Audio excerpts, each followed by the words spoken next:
Gathering long-term baseline datasets, especially when there are competing uses of the marine environment, is absolutely critical.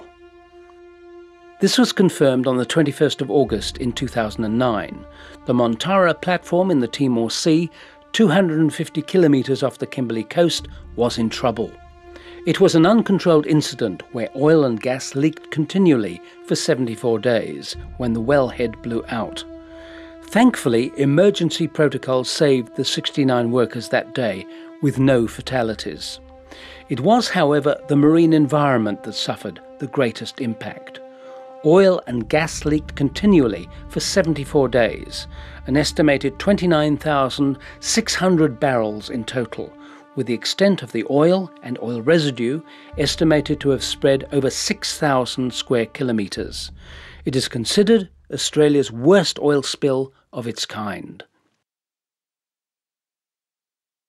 The northern regions, as everyone's aware, is where the next big resource boom is already happening. While we have some information, a lot of the discussions with the company who own Montara were hampered because there isn't any information or the risks are hard to quantify. No one wants to have an environmental accident as a consequence of any engineering activity. So the way to do this is to understand how the ocean moves, what the processes are, so we can manage both the engineering and the environmental applications of this work in a balanced and a very sustainable way.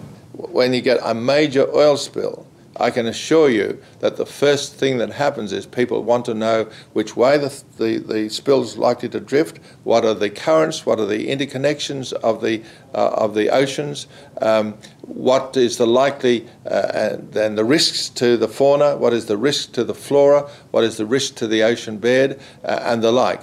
And you only need to have an oil spill example, which we've had one in the north in Western Australia, and we've had, of course, the big one in America, to show that unless you have that basic information available, then the oil spill difficulty simply becomes increased enormously if the data's not there.